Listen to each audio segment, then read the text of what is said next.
Hello, my name is Michael Wiacek, and I will be giving you a presentation on Block 2 of ITM. Components of Block 2 consist of System Development Lifecycle and Electronic Commerce.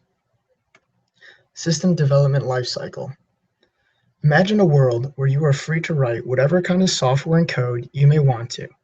Using trial and error, you create these codes and software based off your own personal interests and hope that people will use it willingly on a regular basis. But then you just got hired by a major corporation. There are rules as to what you can and can't do, and what kind of code and software can be made. This is where System Development Lifecycle comes into play, or simply put as SDLC. System Development Lifecycle is a series of steps created by programmers for producing software that can meet the limiting needs of various kinds of businesses and consumers it provides for. To meet these needs of many different businesses and consumers, there have been various amounts of system development lifecycle models that have been created.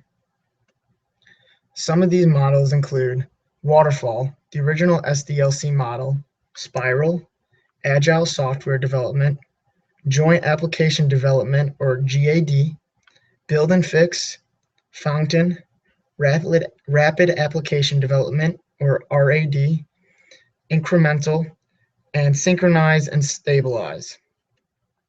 As you can see, there are many different kinds of models that have been created, and as a result, it can be said that SDLC is a very complex system in which some models work better than others, both individually and as a pair. But they all have their own codes and jobs to do so that they can help meet the needs of the many businesses and consumers as best as they can. Next, I'll be talking to you about electronic commerce. If you have ever used internet to transfer any sort of information, whether it be using email, fax, online catalogs and shopping carts, electronic data interchange, file transfer protocol, or web services to any friend, family member, or business, you have taken part in electronic commerce or e-commerce. Electronic commerce enables businesses and individuals to conduct business by the selling of goods and services and the transferring of information, funds, and data over an electronic network. There are 4 different ways that one can take part in electronic commerce. Those 4 are business to business, business to consumer, consumer to consumer, and consumer to business. Business to business describes commerce transactions between businesses, such as transferring information between a manufacturer and a wholesaler, between a wholesaler and its retailer.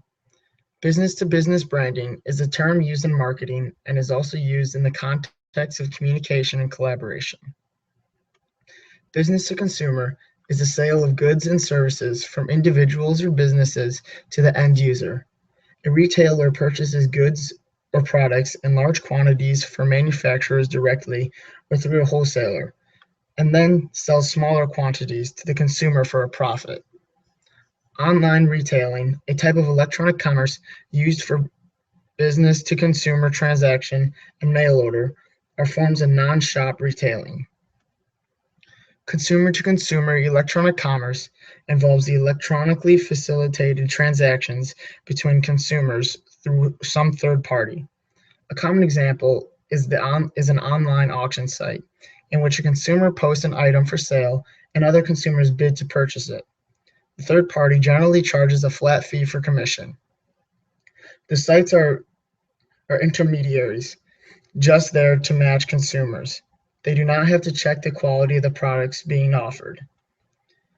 Consumer to business is a business model in which consumers create value and businesses consume that value. For example, when a consumer writes reviews or when a consumer gives a useful idea for a new product development that the consumer is creating value.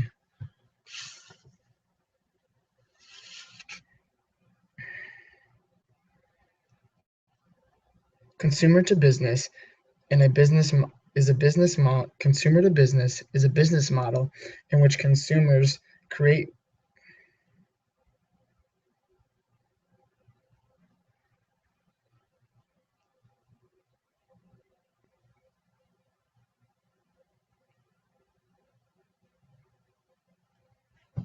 Consumer to business is a business model in which consumers create value and businesses consume that value. For example, when a consumer writes reviews or when a consumer gives a useful idea for new product development, then that consumer is creating value for the business if the business adopts the input. Expected concepts are crowdsourcing or co-creation.